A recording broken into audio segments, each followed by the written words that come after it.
We just had the solstice. Yes. And so I just got done harvesting St. John's wort.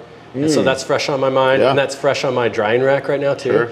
And so I call that plant Solstice wort because here in Milwaukee, where the latitude and longitude and everything like that, it does not bloom until the solstice. Like I do a solstice herb walk every year, and it's always like to honor the sundown and whatnot. And I go out the day before and I'm scouting and I'm looking around. What should I talk about? Oh, gosh, I would love to talk about St. John's wort if it was here, but I can't find it. And then I go out the next day on the solstice, and there it is. I can see it. So it doesn't appear to me, at least, maybe until the solstice. And so it has this really fun clock-like approach to it. And so St. John's wort, named after St. John the Baptist, the Feast of St. John, which is June 24th. And then that's kind of tied in other ways with the summer solstice. So it has this beautiful medicine that represents the height of the power of the sun, the height of the power of consciousness, of light, of all that good stuff, bringing it into our body, what light is in the body, begging that question, what is light anyway? How does that move? It's energy through the cells, energy through the nervous system, and all the different signatures that it has with the sun, holding on to light. Maybe sometimes we get like, there's this really fun example I like to say. So there's super special cameras that are spectrometers, and the spectrometers, their job is to see biophoton emission. So what these scientists were doing, they would take like a leaf of, like, let's say linden, and they would take off the leaf of linden and they would put it under the spectrometer, and they would take a picture and it would just like look like a leaf, no big deal. And they would take off this leaf of the same tree and kind of chew it and like punch it a few times and tell it it's stupid, and spit on it, and then put it under the camera, and they would see that there's like light leaving this leaf.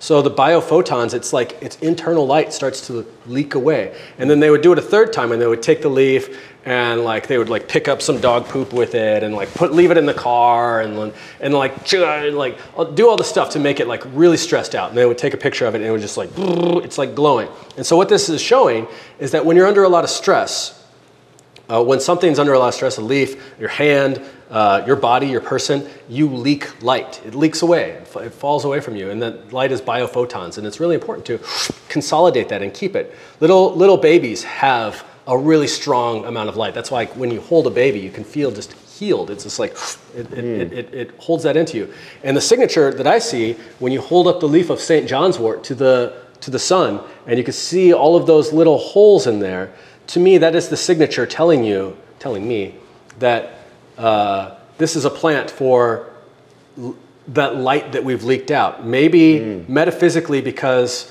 we're under attack. You know, people have been throwing shade, and I got all these little arrows in my golden field here, and I only pull them out, and there's like light leaking out. Maybe it's physical. Maybe it's emotional. Maybe I have a broken heart. Maybe I don't know the path. Maybe it's actual stress. Maybe it's actual injury. Pain, sciatica pain, that's just like, it gets old and I have a hard time finding joy in my life because I'm just in pain all the time.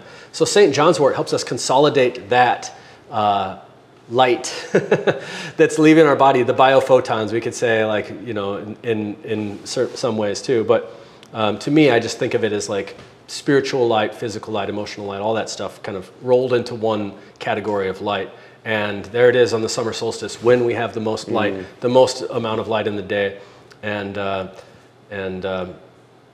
St. John, whoever that is to you, baptizing you once again with feeling refreshed.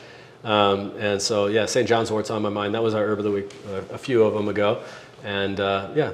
I like solstice wort. Are you trying to popularize that term? I like solstice wort too because, St. John's wort, how dare you, that's St. John, blah, blah. Well, St. John's wort, is it supposed to, should we do like this guy versus woman kind of dynamic? I don't know, what's the plant say? To me, the plant says like, actually, I'm more associated with like the height of the power of the sun and how that can be anthropomorphized into the plant, and it is what it is. Yeah. We call it our name. Oh, here's another. It's called Hypericum.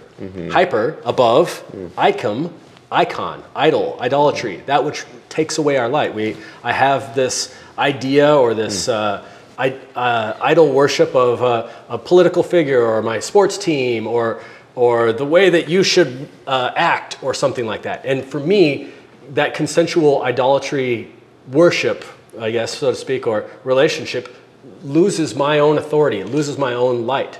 So here's a plant that says, I'm above that. I'm hyper icon. I'm above the idol.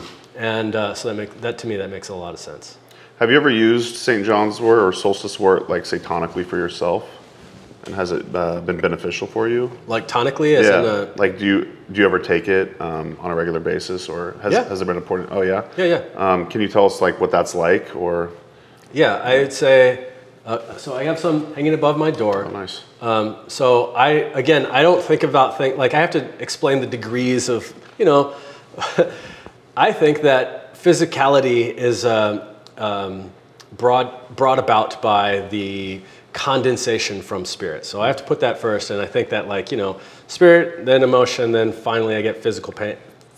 So I can work with St. John's wort as an oil, and I have this this tendinitis in my elbow that's been going on for a long time.